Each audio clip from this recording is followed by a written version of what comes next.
Peace and blessings. Welcome to Black Student Success Week. Greetings and salutations to those who have been with us all week and those whom are joining us for the first time. I am Professor Eric Handy, and allow me to introduce my co-moderators for the week, Katlinden and Dr. Bull. This week, guest panelists, researchers, scholars, and students have given us information that is timely, relevant, authentic, and real. We thank them for their time and insight.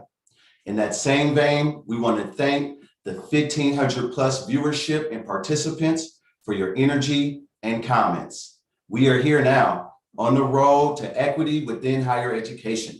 Let's not stop the train short of our destination. We invite you to join the conversation on social media platforms using the hashtag Black Student Success Week, hashtag the Black Hour. Send us those pictures, affirmations, critical takeaways, and plans of action. As well, please use the Q&A feature for questions directed to today's guests. For those of you who missed yesterday's webinar or any webinars this week, they are live streamed on our YouTube channel. Check it out. Use the videos and clips for professional development and training. Send them out to your district, your college, your campus, your department, your local politicians, your friends, family, and community. Move the message forward. Day 3 was pure fire. If you were able to witness it live and left unmotivated, I'm at a loss for words. CEOs told you explicitly they are not chief executive officers. They are CAOs and CDOs. Chief agitator officers and chief disruptor officers. Moreover, they blatantly made it plain.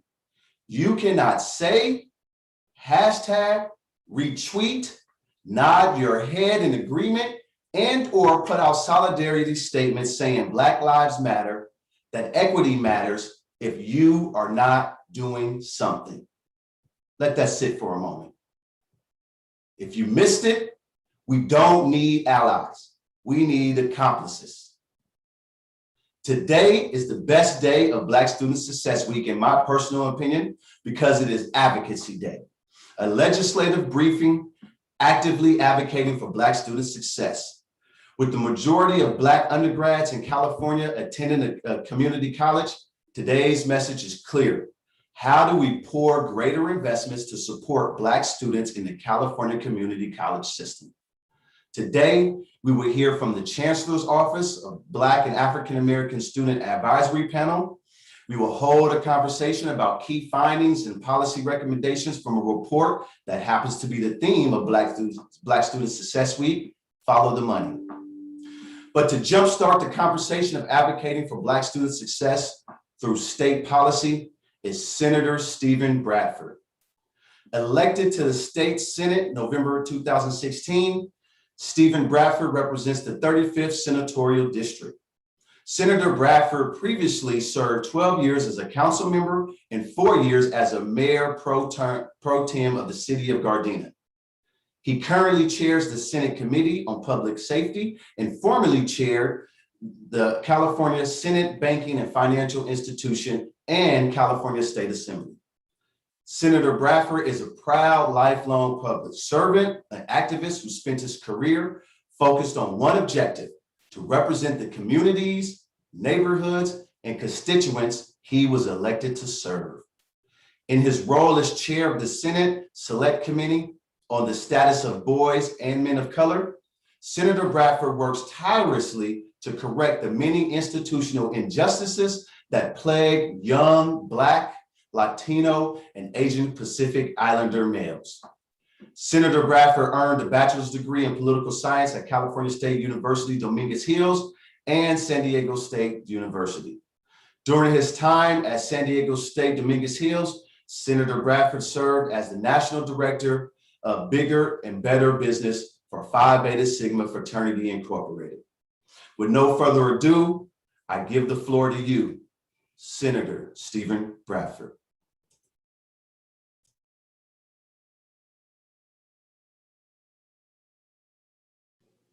Thank you. Appreciate that introduction. Much appreciated. And Thank you most importantly for this invitation to have a discussion with each and every one of you today.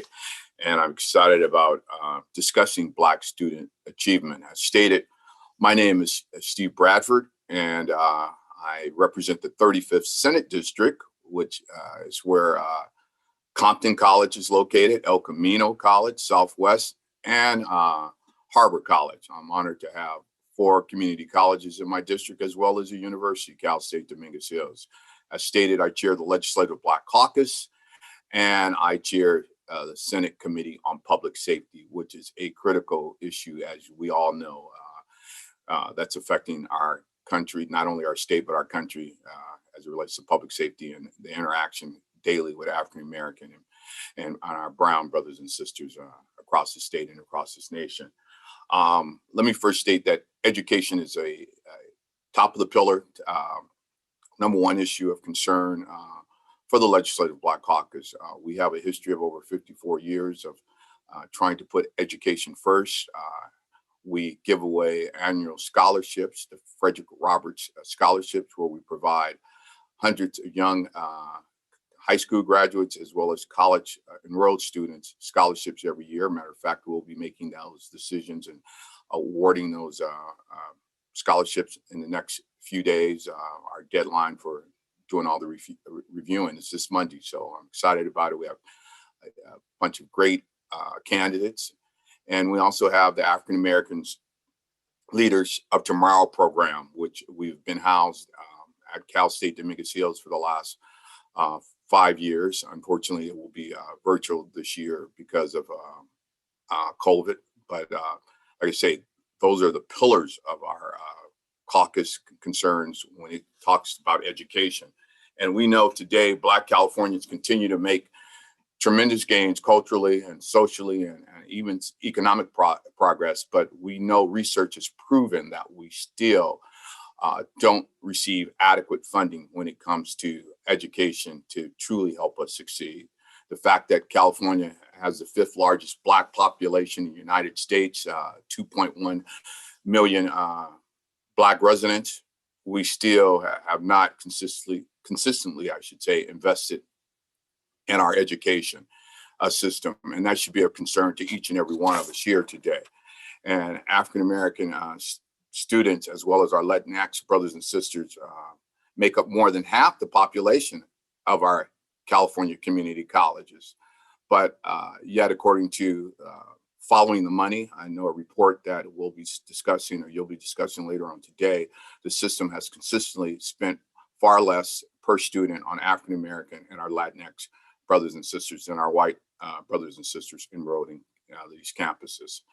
And as we continue to make steady progress, reopening our state economy post this COVID-19, which currently, like you say, California is the 5th leading economy in the world, we must make sure that we recover in a fair and equitable manner, and making sure that everybody succeeds. If this pandemic didn't teach us anything, it only exposed those fissures and those divisions that have existed in California and across this nation when it comes to people of color. And it just only exacerbated it over the last year since we've been dealing with COVID-19. So investing in our Black student success improves overall opportunities, improves our economy, improves, I should say, professional advancement, and which in turn benefits the state as a whole, having a more qualified workforce. And having a more qualified workforce is more people earning money and putting more money in our economy. So we all win with that. And research has also shown that the lack of quality education in these areas continue to contribute to generational poverty, mass incarceration, and limited social mobility. We must learn the lessons from the pandemic, and like I say, has shown that when it comes to making proper investments in addressing these, proper investments to address these inadequacies. That's where our focus is, again, with the caucus. And Black students are vital to California's success, and they're vital to America's success. So again, we support each and every one of you, and we want to do our part. I'm here more so to listen and take back how we can further help move the marker, so to speak. And we should be not only supporting educational programs, but we also the social reforms in our communities that make Black student lives safe, not only on campus, but in the community. Last year, we witnessed the death of George Floyd, and it was our educational leaders who stepped up in many instances and leveraged their influence to create a not only safer climate on the campus, but in the community as well. And I want to highlight some of the pieces of legislation that we're focusing on in the criminal justice space right now. SB 2, which is my bill, which is Police Decertification Act, better known as the Kenneth Ross Jr. legislation. Kenneth Ross was a young man, 25 years of age, who was shot 3 years ago at Raleigh Park in the city of Gardena, where I live, at a park where I grew up playing sports and coached and hosted an annual jazz festival. He was simply running across the park, and he was shot twice in the back. And so we've named this piece of legislation after him. We just got it out of judiciary the other day. It was a narrow vote, and we still have much work to do on that. But it's key because California is now one of only 4 states in the nation that doesn't have a decertification process. And that's just a way of ridding bad cops and making sure that they are not allowed to carry a gun and wear that uniform if they've committed egregious acts, whether it's falsifying evidence, use of deadly force unnecessarily, just the brutalities that we've all witnessed on and on and on. Now, currently in California, if you've done any of that, even if you're fired from a police department, you can simply get rehired at another department because we don't have decertification. So we're going to push for decertification, and I hope you guys can join us in getting that message out and encouraging your legislators to fight for that. Also, we have, from my good colleague, Chris Holden, Assemblyman Holden, AB 26, which is the duty to intervene. As we all saw so clearly in Minneapolis, those 3 other officers that stood by as while Mr.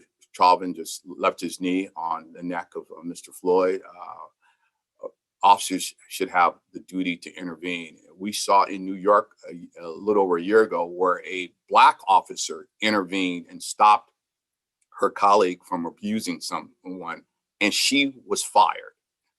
I mean, doing the right thing, she was fired. So we're fighting, well, they're fighting to make sure that she gets her job back, but that's what you're supposed to do. You're supposed to stop unnecessary abuses of by law enforcement officers. If if you're there, the witnesses, you just shouldn't stand by. And then we have Senator Kamlager measure the Crisis Act, and it's a pilot program that we're trying to push forward. Instead of sending armed police to respond to individuals that are having, be it a mental crisis, a drug crisis, whatever that crisis may be, send a counselor, send someone who is skilled to talk to these individuals versus sending law enforcement to respond to these issues.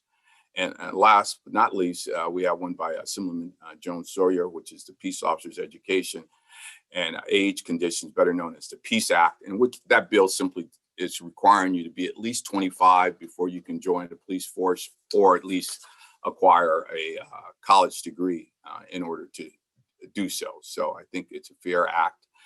And I think we would all agree that, again, investing in our community from an educational standpoint, from a social and equity standpoint, from an economic standpoint, is only going to make California better, and it's going to make America better.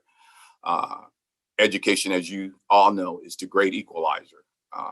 As Nelson Mandela stated, that's the number one thing in changing the world, is a good education. So I commend you guys for what you're doing here, and I thank you again for allowing me to be a part of this discussion. And at this point, I will turn it back to your moderator. So thank you.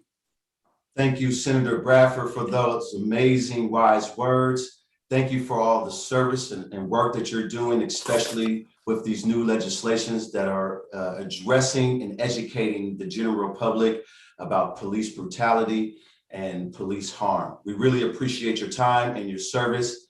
Now we want to get into another conversation, and I want to kick it over to my co-moderator, Ms. Katrina Linden. Can I just ask one question before you do that? Yes, you can. Yes, you can. I just want to know why Greg Irish did not wear a tie. He's always fighting for ties with me when we're in Nordstrom's, but he didn't wear a tie today.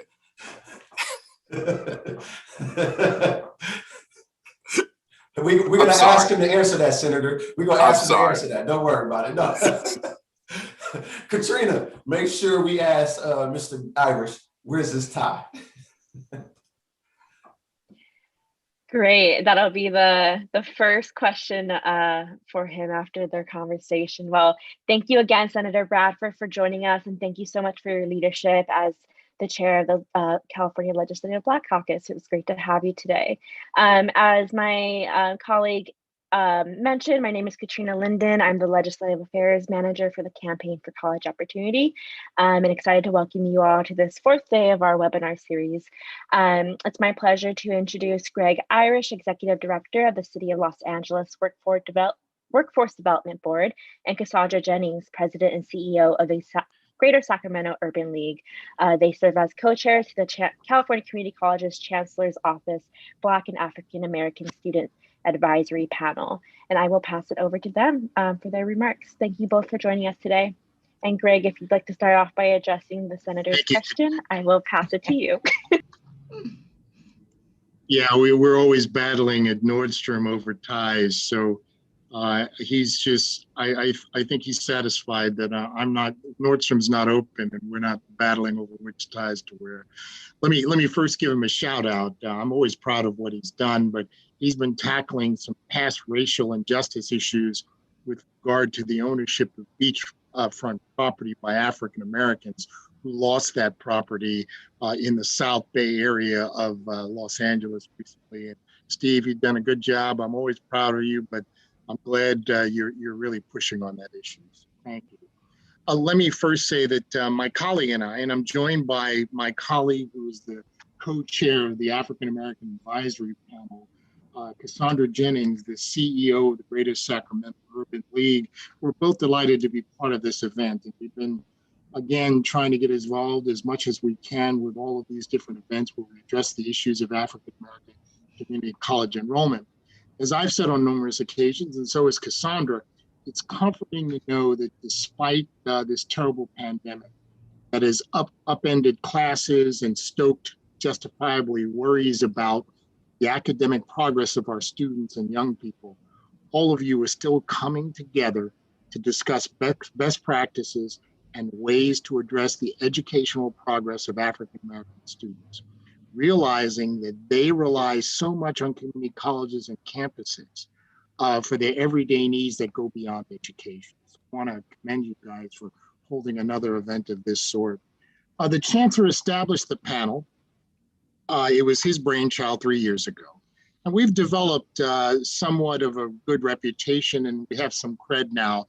After having morphed from being an advisory panel on marketing activities to get African Americans to enroll in community colleges, we are now serving as a source of advice for the Chancellor and the Board of Governors on how to formulate recommendations to address barriers and challenges to African Americans, which my colleague is going to go into. So you can go through the slides if you can.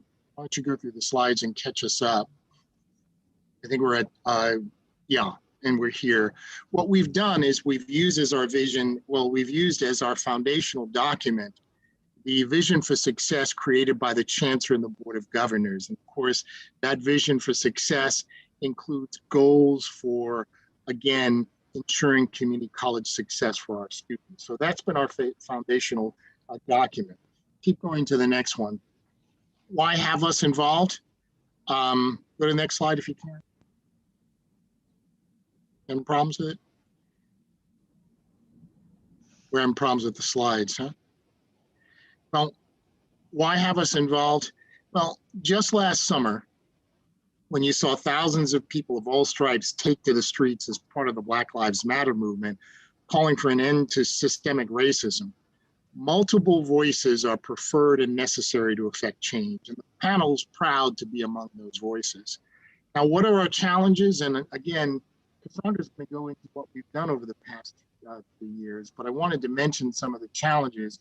We can look at these as opportunities now, especially when we have momentum from the Black Lives Matter movement and what Steve talked about in terms of police abuse. We seem to be heading in a good direction in terms of change. But $2.6 billion in financial aid for higher education went unused nationally in 2008. Black and African American students are lagging in the percent that earn degrees or certificates and transfer to four-year colleges and universities. Black and African American transfers to UC and CSU have remained almost unchanged since 2014-15, and 63% of Black community college students do not earn a degree or certificate. Let's go to the next slide. The next slide talks about what's happened over the past year or so in terms of who has actually enrollment declines. And as you can see, African American enrollment is the highest other than for American Indian and Alaskan natives. It's now down 16% from where it was almost a year ago. Again, we've got these challenges. We can look at them as opportunities. And I'll let my distinguished colleague go into what we've done, connect what we've done to students for the Vision for Success, and talk about what I think we're most interested in. How can we reverse this in terms of decline in enrollment, and how can, of course, we ensure community college success for African American students? So I'll turn it over to Cassandra Jennings to go from here. Cassandra? Thank you, Greg. Next slide, please. Thank you. So as Greg had mentioned, the panel was quick to really connect with the Vision of Success goals because it will ensure success for the community colleges.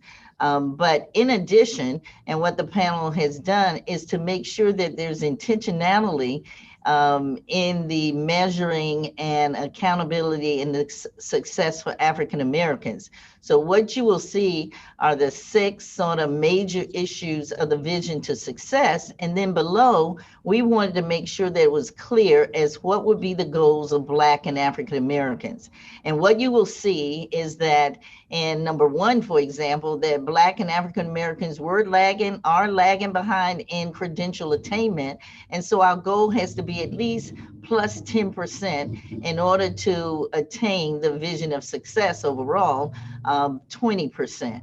And then you will see in some cases they were unchanged or decreasing for African Americans. But the key is from the panel is that we wanted to make sure to call out measurable goals that we could really work towards in order to achieve success for all people, and particularly making sure that African Americans.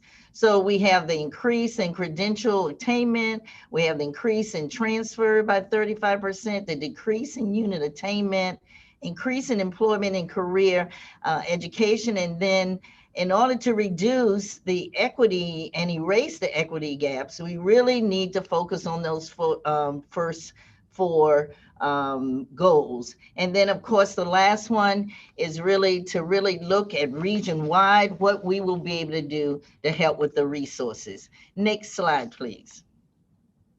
So in addition to the Vision of Success, the panel spent over 2 years, as Greg mentioned, conducting town halls and research to really come up with some recommendations. So we have our own set of recommendations, which we are now working to guide, and that guides our work. And now it's drilling down to the details, again, to the measurable kinds of activities and actions to really produce some results. So first, outreach and awareness. We have begun targeting outreach and awareness activities while students are in high school and even in middle school, because this will ensure that students and parents and influencers are fully aware of all of the resources available so that they can make informed decisions about their educational opportunities at the community college and how to access them. Now, the support services are also very important. We engage and support existing on-hand and off-campus community leaders, the college educators, the administrators, the support systems, the programs, and the organizations that really can cultivate the kind of environment for inclusiveness, for trust, and an achievement for the students and their parents. Number three, advisory, advising and information materials. We really want to develop advertisement that is relatable, that is transferable, that is clear, and obviously targeting African-American students and their parents using positive and really culturally relevant images, people, and the content. And so that's so very, very important. Financial aid is a big one. I'm going to talk a little bit more about that in a minute, but we know how important it is to have access and availability and be able to connect to financial aid, because that is a huge barrier in people not finishing community college and continuing their education. And then the transfer is also the goal of the vision for success, to increase by 35% the number of California community college students transferring annually to UC and CSUs. This would increase the need to meet the California's future workforce demand for bachelor degrees, as already projected in the Public Policy Institute of California. So it is important that we grasp that. Next slide. So let me just talk a little bit as I get to closing about the priorities. The first one is about financial aid. We know how important it is for students to get financial aid and to help them pay for college, but also that many of the Black students simply do not know how to complete the FAFSA application. To address this issue, we partner with the California Student Aid Commission to help community partners like the Urban League and like many others to get trained so that we can conduct these financial aid workshops in our own community. And I will say I was on a training with a couple of over 100 people, and we were actually able to do some before the March 2nd deadline. And we are preparing to get more and more of that so that this information is out. Talking about community partners and influences, they're so important. The core of our work raises awareness about California community colleges and giving students and parents information to help them make these strategic decisions. Because attending community college to complete their education goals, whatever they may be, and then to transfer if needed to be. Again, the advertisement is important. The panel has been working with the Chancellor's office, and we have had focus groups and review panels to make sure that that advertising for African Americans is again connecting and producing results. The new campaign will launch this summer, and we'll be sharing it with our networks as well as throughout the system as it becomes available. Legislative advocacy, you heard Senator Bradford talk about some. Another important element of our work is to support the key measures that help to make the cost of college more affordable for community college students. So we're working with the Chancellor's office to determine how the panel can support AB 1456, which will increase Cal Grant funding for community colleges, and it eliminates some of the restrictive requirements that cause many of our students to be ineligible. Next slide. I think this sort of concludes as they transfer over. Let me just say that the panel is busy at work, and you can see that the support that we are trying to do, as well as the focusing on financial aid access and availability. I'd also like to say that as we want to support the cultural and climate that is inclusive at the community college, we are also looking and pressing forward for funding that will be able to help the community colleges and the many great programs that support our student success. So thank you on behalf of the panel, and we certainly look forward for the continued engagement. So thank you for the opportunity. And I'm now going to turn it back over to the moderator. Great. Thank you both so much for that presentation. Now we're going to pass it over to Dr. Boole to lead us into our next panel presentation. Thank you, Katrina. Thank you, Mr. Irish and Ms. Jennings, for that phenomenal overview. We've got an all-star panel coming up here to really break down this legislation. So first up is Dr. Teresa Aldridge. As you all know, Dr. Teresa Aldridge was hired as a faculty member in Consumers River College back in 1992. She served as the program coordinator for the Emoja Diop Scholars Program and also teaches at the Human Services Department. Dr. Aldridge has statewide organizational leadership experience as both the California Counseling Association and the California Community College Counselors Association. In addition to that, she has served 2 terms on the Faculty Association for Community Colleges, and also known as FAC board, as regional governor of Area F and governor at large. She also served as academic senate president, vice president, and secretary, and served as a counseling department chair at Consumers River College. Leadership, leadership, leadership. That's all I see on that board. Dr. Aldridge is the founding member of the Emoja community and served as the board president for the past 5 years. She currently serves as the co-chair of the Fund Development Community of the Emoja Community Educational Foundation.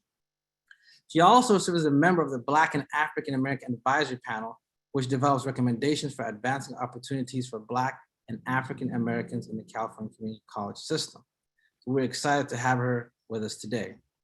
We also have with us Dr. Sean Harper. You all know Dr. Sean Harper. He's the Clifford and Betty Allen Professor at the University of Southern California. No bias, we finally got a Trojan in the house. I was tired of all the UCLA folks.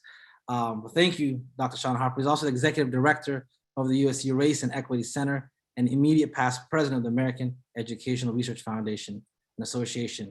And you've probably seen him on television quite a bit.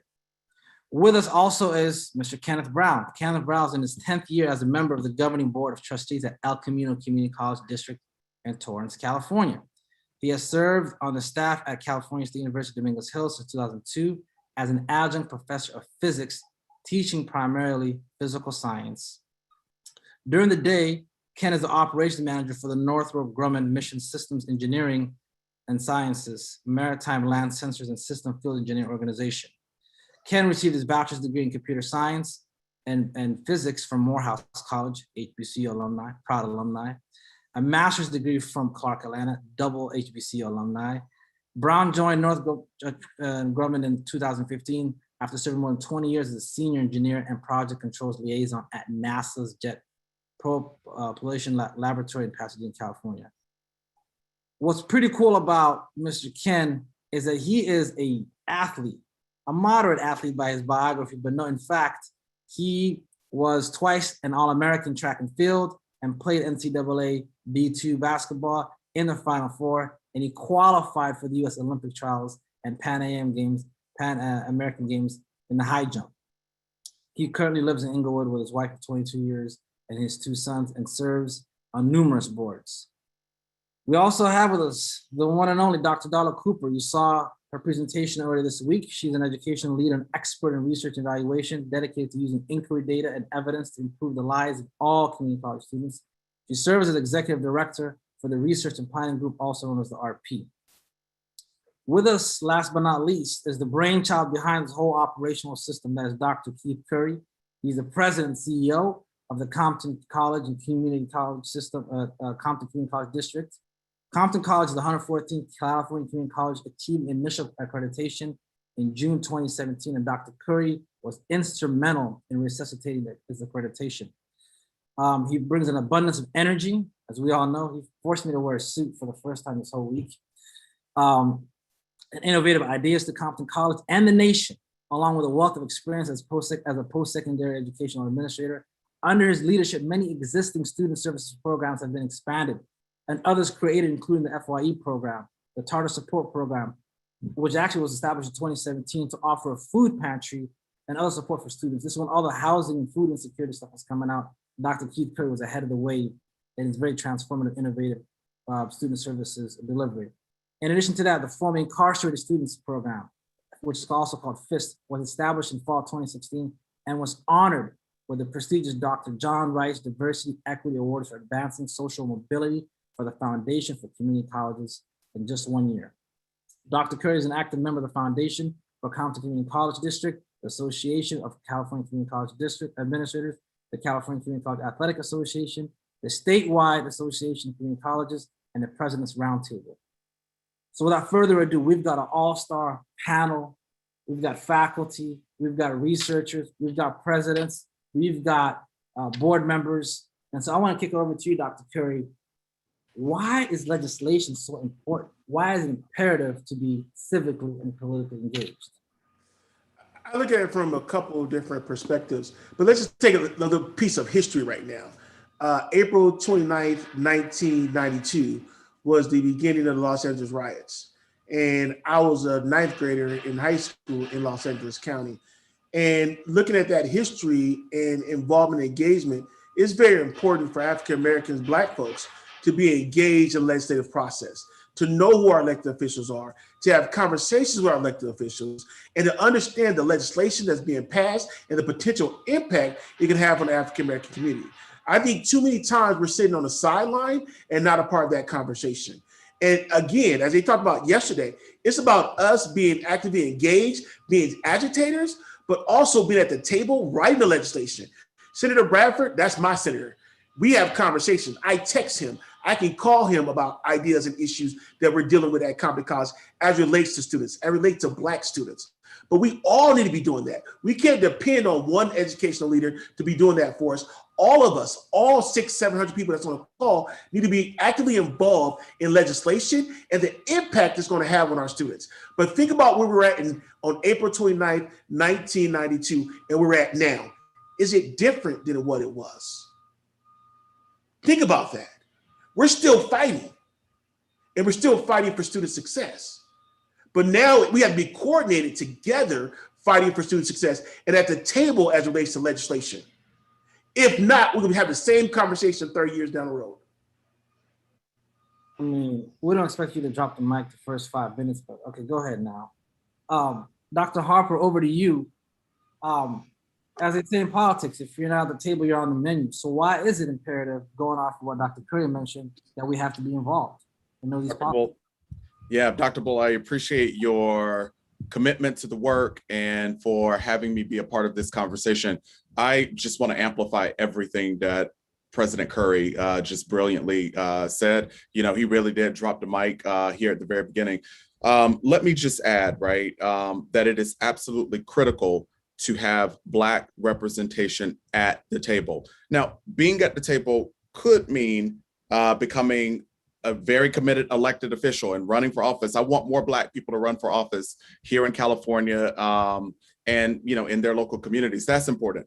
But there are also other ways to have our voice represented at the table. For example, I had the enormous privilege of serving on the national education policy team for the Biden-Harris campaign. And, you know, part of that experience was in fact informing their talking points around education when they were on the campaign trail. But more importantly, we had the opportunity to help shape the agenda for the first 100 days of the administration. You know, we need more Black folks in spaces like that to help ensure that, you know, all of these investments that are about to be made all across the country and here in California, that some of those dollars go to Black folks.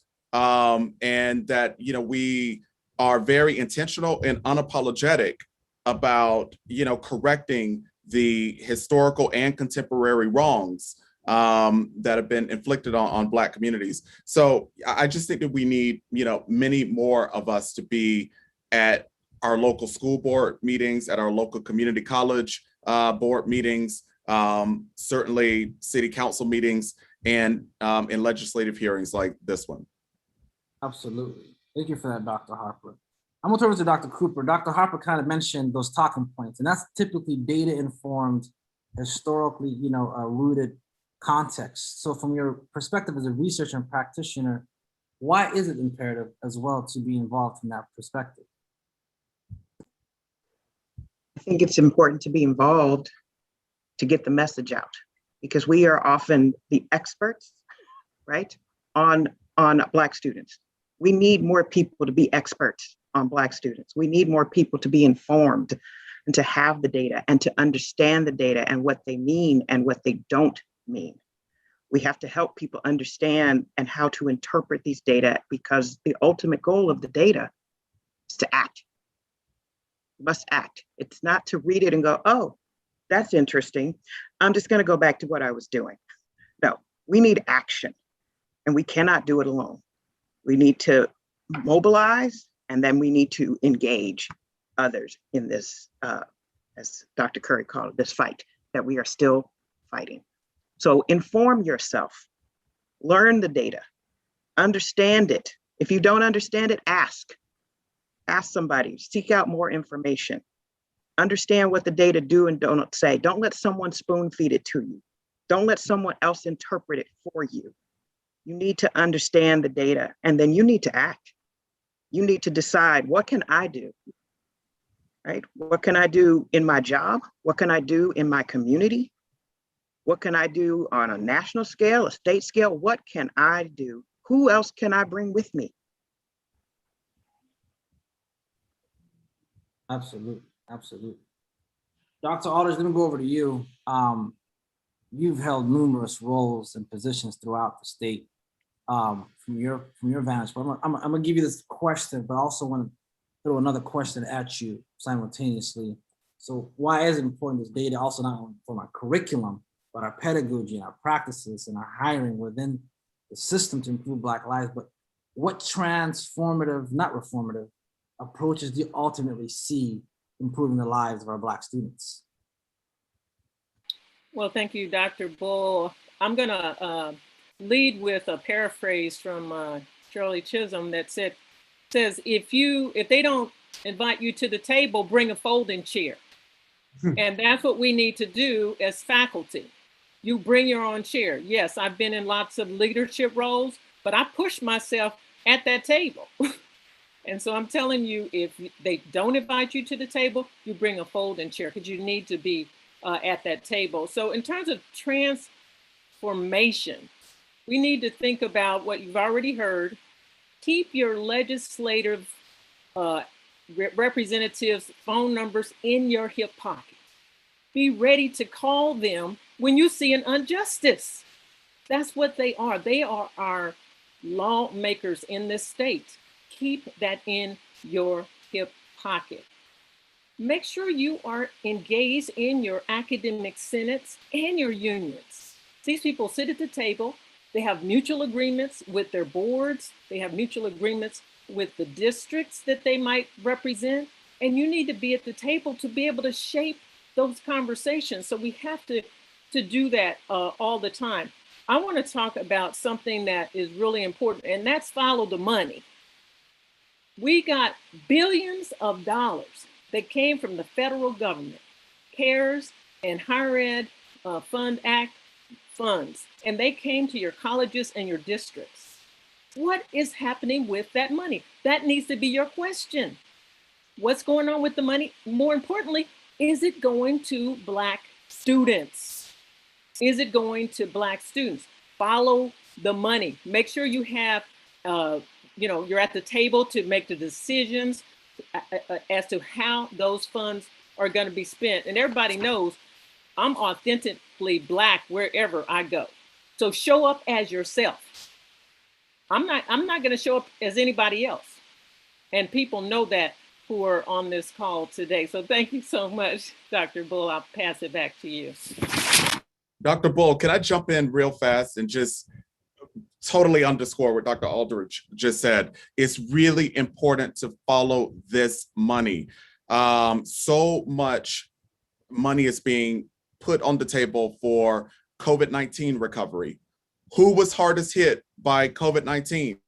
Black and brown folks. So therefore, the recovery dollars absolutely have to go to help Black and brown folks recover. It's just really important. And, if the Biden-Harris team and their administration are successful in, pushing forward, the infrastructure bills and so on, Black folks ought to get some of that money. No doubt, no doubt. And excellent point, Dr. Harper. And I'm gonna turn it over to Trustee Brown, because you hold one of the most prominent positions that Dr. Harper mentioned earlier. That's school board. You have a lot of these schools have local control. You sit at the table and there's accountability with your role. So from your perspective, what would you like to add to this conversation? So I appreciate that, Dr. Bull, and thank you for the invitation to join this forum. I feel like I'm the runt of the litter on this all-star panel. You know, the one thing I want to bring, or the one thing I want to highlight is for everybody out there. I mean, first of all, the panelists have been so on point, and Dr. Cooper stole a little bit of my thunder. You know, we are marching, we are vocalizing, we are expressing our views about what we think is not right. As a board of trustee member, I need to hear that. I need to hear that your voices, and it's not just about an email. Right. In the old days, you know, you would come and bring signs. It's like, okay, well, the new days, I need you to show up to the board meeting. I need you to participate in public comments. I need you to go ahead and write those emails, because if you know, we have representation from all across the state right now on this call. No two districts do things the same. And so for my district, it's really important that we hear from the public, right? So that the board members can, you know, have an understanding of what's going on, right? So if the public doesn't tell me what's going on, I'm not even sure what's happening, right? So it's important for me as a trustee to walk, well, you know, pre-pandemic, walk the halls. But what's really important is that you guys are activists, right? You know, some people don't like that label, but we're in this room right now. We're on this Zoom. You guys are activists. You guys are promoting, and you guys have a singular mission to promote Black student success. And the way you can do it, if you're not an elected official, is to talk to your elected official, just like Dr. Curry was saying. Reach out to your elected official. You don't know how to do that? Reach out to their staff. Send the emails. But for me, as a board member, I need you to come to the board. I need you to understand what the rules and regulations are, no matter who you are, whether you're a student, faculty, or public, and express those views. And so just don't hold the signs, just don't, you know, make a Twitter, a Twitter post, but do something. And if you don't see your board doing something, and again, follow the money. You know, my books are open. I want you to see where every penny goes. And if I can't explain that, that's on me. And so, you know, there's so many great advices and lessons learned here. I need everybody to be active. And if you don't know how to be active, you know, pick up the phone, write an email, shoot me an email. I'll let you know. This is what you can do. This is what I need to know. This is what I need to do. So I love the energy, though. Absolutely. Dr. Bull, can I just interject real quick, because someone asked, how do I know who my elected trustees are? And I'm hoping that Katrina is hearing me. On the league website, if she could drop the link, they have on there all the districts, all the dates, when the board meetings are, when they're elected, if it's even year, odd year, the times of those board meetings. And so if she could find that for us and drop it into the chat, I would greatly appreciate it. Yes, everybody, all these trustees get elected, and you need to know when, and you need to be ready for those board meetings. Thank you, Trustee Brown. Excellent point. I'm gonna kick it over to you, Dr. Curry, and then I want everyone to kind of chime in popcorn, so I don't ask for permission. This is a cipher. Think of it at the barbershop or the beauty salon or your uncle's barbecue. So we witnessed over the course of a week or two, colleges transform to provide remote and distance learning overnight, literally. And so in this era of reimagining, what optimism or hope do you see in actually moving the needle towards equity and justice for our Black students? I see a lot, and there's a lot of opportunity for us as educators right now. And let me go back, as educators / activists. We can now do some things that was not imaginable 3 to 4 years ago. When you look at distance education and distance learning, how can that evolve over the next 10 to 15 years in support of Black students and Black student success? How can we have more conversations in regards to basic needs of our students and really start to have conversations with our local governing agencies like the county about CalFresh for all of our students, about how we provide housing services with the county to support our students. Now everything's on the table, and we can reopen our institutions with a focus on equity and having these conversations and bringing money to the table from the federal dollars. And also, don't forget, we got state money this past spring to provide support for students. Our campus received $410,000 for emergency aid. $410,000, that's state money. 410 state money. But we also received another 2.5 last year in CARES Act. We have another $6 million that in our HERF2 funds, and another $11 million that is coming with the American Rescue Plan. So we have funding becoming available to really make some changes within our organization to support Black students. But let me tell you this, we can talk about the money coming in, but if you don't have that structure on your campus to be able to implement those programs and activities, you're gonna do the same thing you were doing pre-pandemic. Our focus has to be on coming out of the pandemic, doing something differently with a focus on our students, making some race-conscious decisions regards to the funding, looking at how we allocate the money for emergency aid and our African-American students receiving those dollars. Begin asking those questions and doing something different and doing something about it. If not, we need to sit on down. That's a different insanity. Absolutely. Yeah, I'll jump in here and pick up where President Curry just left off. You know, part of this also necessarily entails that we invest in upskilling K-12 teachers, college and university faculty members and administrators and counselors, teaching them how to better serve Black students. You know, one of the, I think, gifts of the pandemic, at least for us here at the USC Race and Equity Center, is that the technological platforms have enabled us to accelerate and indeed cast a wider net in our professional learning experiences. To date, more than 53,000 professionals have been here in my home throughout the pandemic for live virtual professional learning experiences.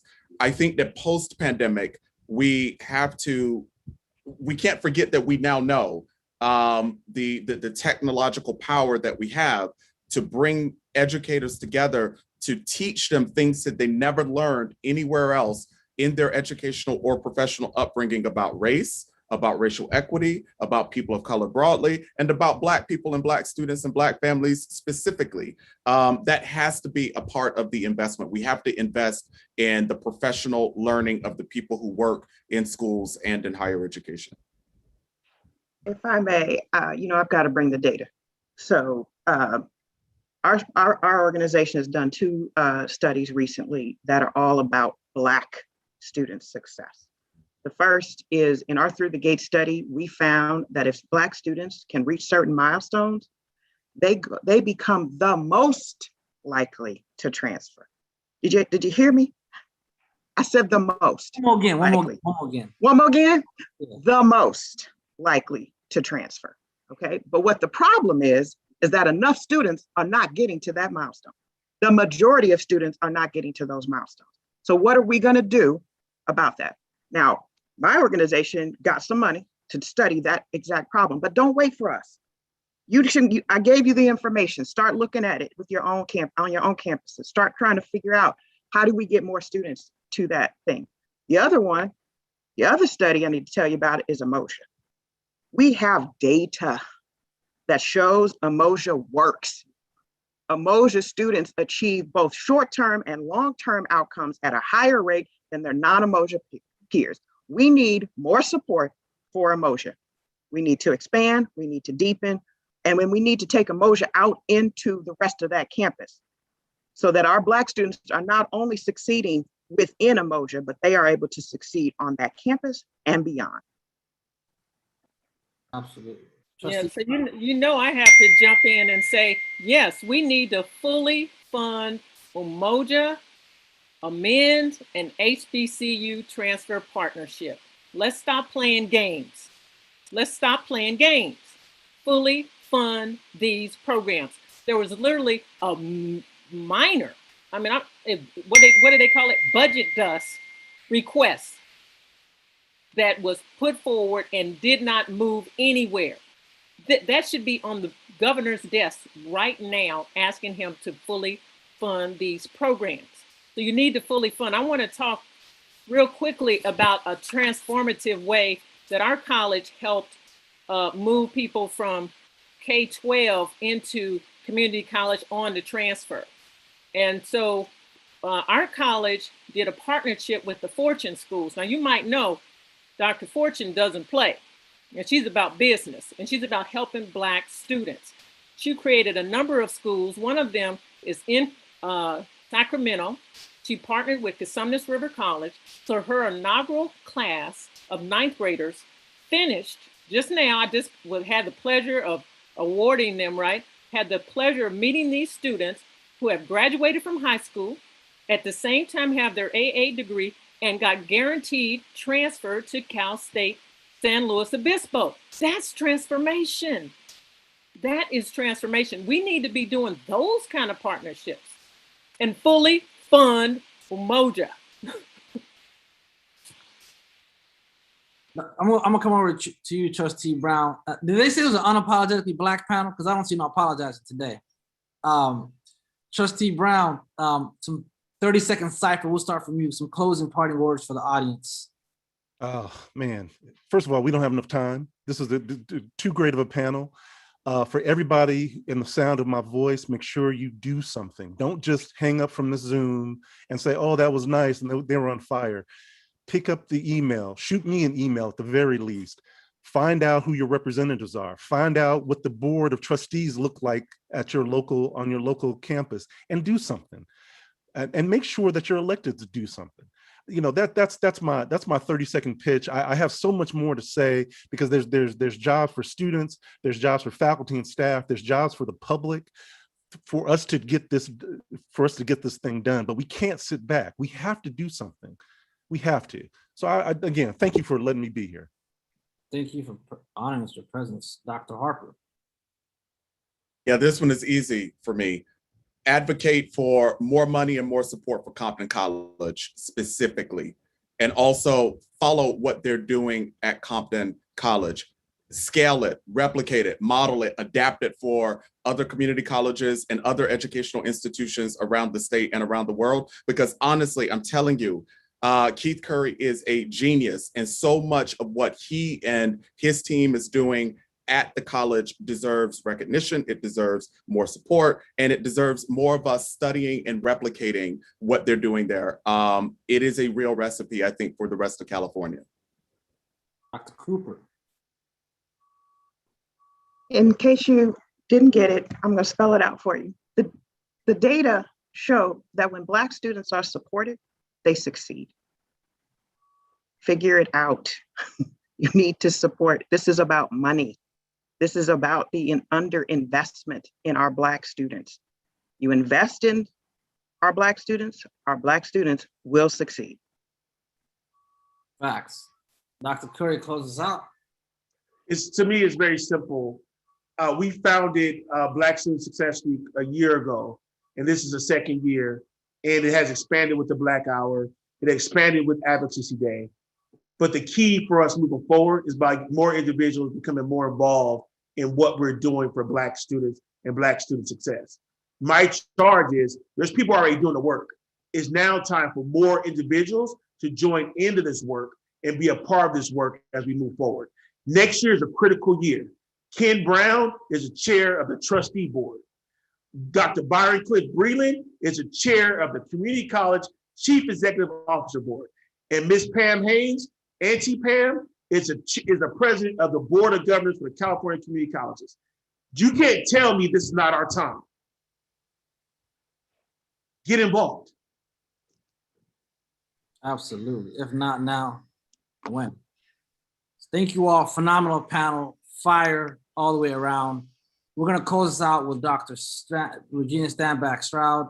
As you all know, Dr. Stanback Stroud is an anti-racist activist and committed practitioner, facilitating racial and equity literacy development. She dedicated over 35 years of her life to being a higher ed professional and leader, including serving as chancellor of the Providence Community College District, the president of Skyline College, and various numerous administrative positions. But in the era of COVID, she comes from the nursing world as a healer.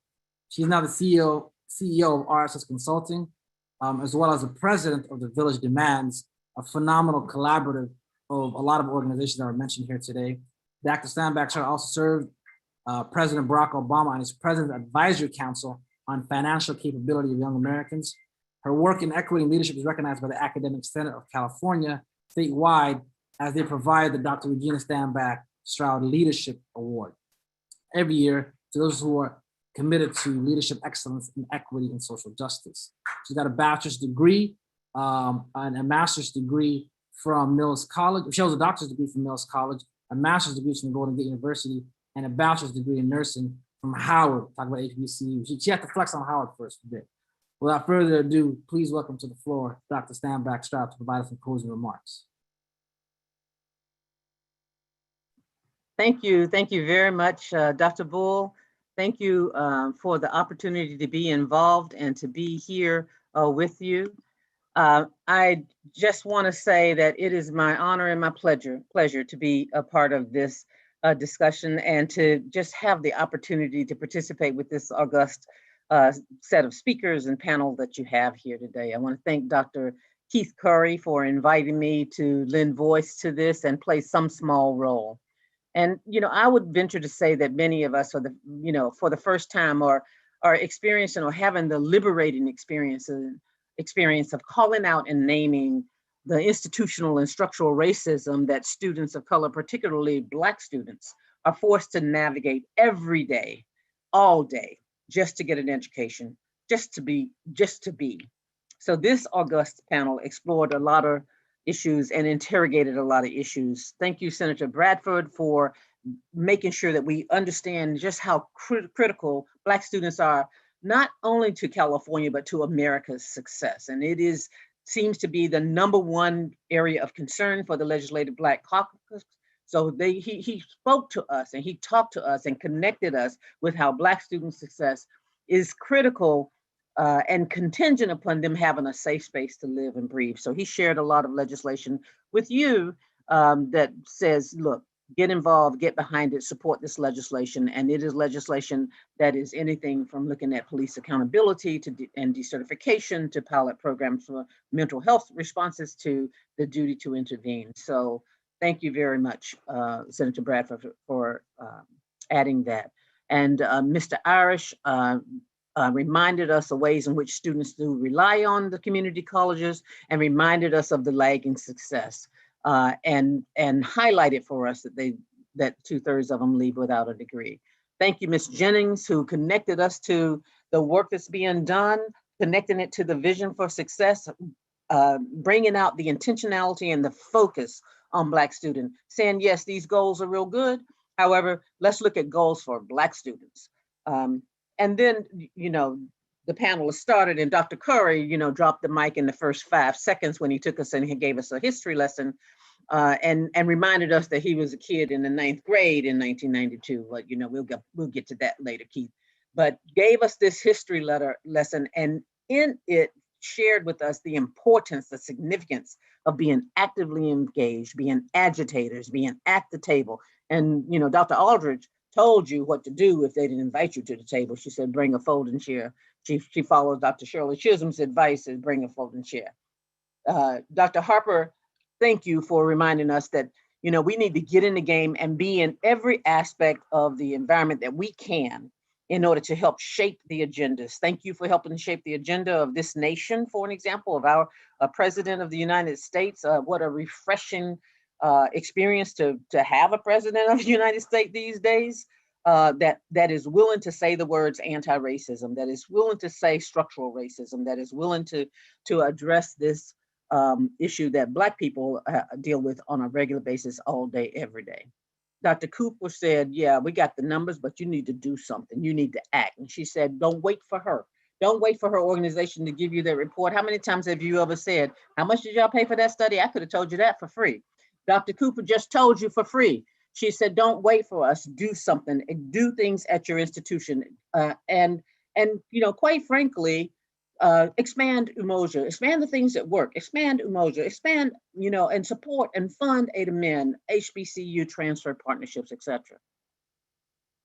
And Dr. Aldridge reminded us to follow the money. And so, I appreciate being able to give these little reviews of the things that they indicated that you can do. You're going to go back and look at your notes as well. But, you know, in essence, the panel told you, all of the panel told you, show up Black. They said, show up, make public comments. Trustee Brown said, you know, you need to show up at the, it's not enough to put the yard sign. It's not enough to have the hashtag. You got to show up at the board meeting because that's where the policies are being decided. You know, Dr. Curry said, make sure that you make some race conscious decisions. You can't talk about equity and think that you're going to accomplish equity if race is not at the center, if you're not institutionally focused, and if you're not taking care of and taking a look at that data that Dr. Aldridge talked about. And now I know that Dr. Curry and Dr. Harper had a conversation on the side because he said to fund Compton. But I actually want to say that I think Dr. Harper is onto something. There are some amazing things that are being done at Compton College and many other colleges where people are unapologetically addressing the issues of Black students. And we need to make sure that we acknowledge, find those things, acknowledge them, and fund those things. They all identified actions for you to be able to get involved and give voice and express your energy and your effort. And yesterday, when Dr. Moore was closing out, as she, you know, raised the bar in terms of what we have to do as closers, she asked us to contemplate, when did you know you were Black? And so I want to ask us all the same, a question that's similar that says, what's stopping us? We see that we have no hesitation to spread the narratives that we're pro-student. We're pro-student success. We're student-centered. And given that our institutions are much less successful in teaching and serving Black students, then what's stopping us from being pro-Black student, Black student-centered? What's stopping us from that? How do we push back on and interrogate and resist the normalization and the legitimization of an array of dynamics and policies and practices that produce cumulative and chronic adverse outcomes for Black students?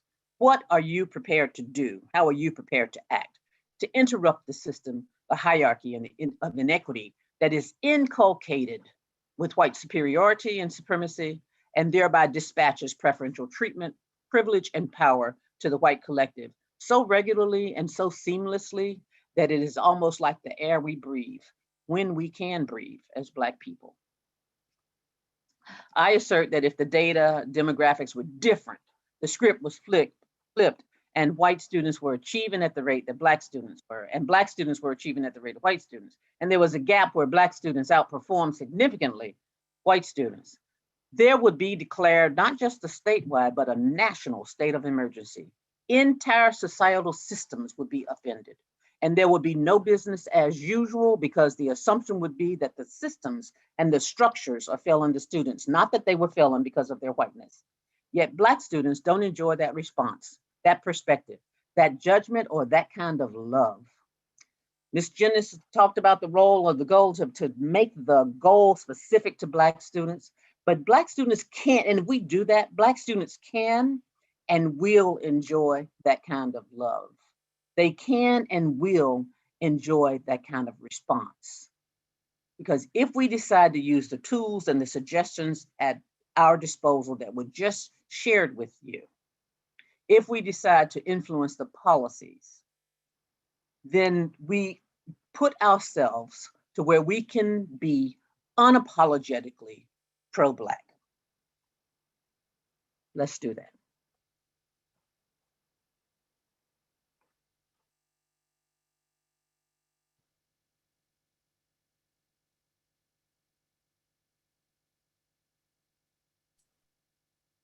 We thank you all for joining us today.